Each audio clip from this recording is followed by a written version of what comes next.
Au nom du Père et du Fils et du Saint-Esprit. Évangile de Jésus-Christ selon saint Matthieu. En ce temps-là, Hérode, qui était au pouvoir en Galilée, apprit la renommée de Jésus et dit à ses serviteurs, « Celui-là, c'est Jean le Baptiste. Il est ressuscité d'entre les morts, et voilà pourquoi des miracles se réalisent par lui. » Car Hérode avait fait arrêter Jean, l'avait fait enchaîner et mettre en prison. C'était à cause d'Hérodiade, la femme de son frère Philippe. En effet, Jean lui avait dit, « Tu n'as pas le droit de l'avoir pour femme. » Hérode cherchait à le faire mourir, mais il eut peur de la foule qui le tenait pour un prophète. Lorsqu'arriva l'anniversaire d'Hérode, la fille d'Hérodiade dansa au milieu des convives et elle plut à Hérode. Alors, il s'engagea par serment à lui donner ce qu'elle demanderait. Poussée par sa mère, elle dit, « Donne-moi ici, sur un plat, la tête de Jean le Baptiste. » Le roi fut contrarié, mais à cause de son serment et des convives, il commanda de la lui donner. Il envoya décapiter Jean dans la prison. La tête de celui-ci fut apportée sur un plat et donnée à la jeune fille qui l'apporta à sa mère. Les disciples de Jean arrivèrent pour reprendre son corps qu'il ensevelit, puis ils allèrent l'annoncer à Jésus. Acclamons la parole de Dieu, louange à toi, Seigneur Jésus. Bien-aimé de Dieu, loué soit Jésus-Christ. Comme beaucoup de prophètes de la justice et comme beaucoup qui disent la vérité, Jean le Baptiste sera exécuté à tort au cours d'une mascarade, victime de la haine et de la bêtise humaine. Que s'est-il passé?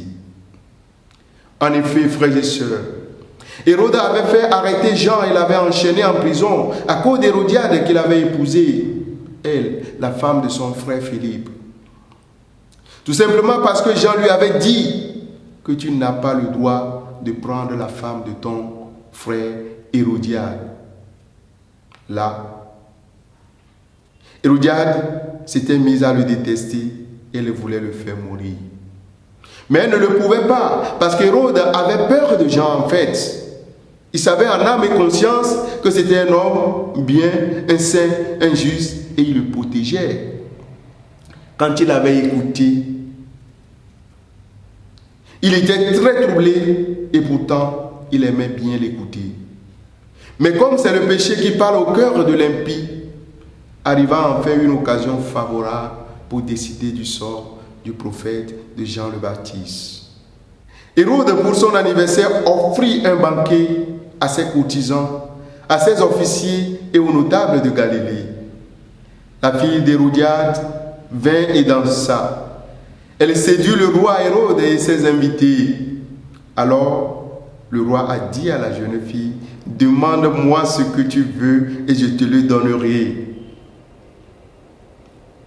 Et ce qu'elle a demandé en complicité avec sa mère, c'est la tête du juste, la tête du prophète, la tête de celui-là qui a dérangé l'injustice.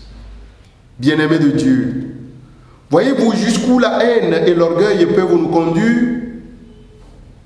Ces Hérodiades, sa fille et Hérode sont encore pleins aujourd'hui dans nos sociétés, dans nos églises, dans nos communautés, dans nos maisons. Combien de nos jours sont morts, décapités, tués à balles réelles, jetés dans les fleuves et les mers pour avoir dénoncé l'injustice colportée par le tyran. Combien de nos jours sont détestés pour avoir déniché les corrupteurs, les mafieux. Combien de nos jours sont exclus pour avoir dit au roi, au supérieur, non, tu as proféré le mensonge. Bien-aimés dans le Seigneur, cet évangile que nous venons d'écouter, c'est aujourd'hui qu'il s'accomplit. Demandons au Seigneur de proclamer toujours et partout sa justice et son droit pour notre salut et pour sa plus grande gloire. Donne ta vie à Dieu.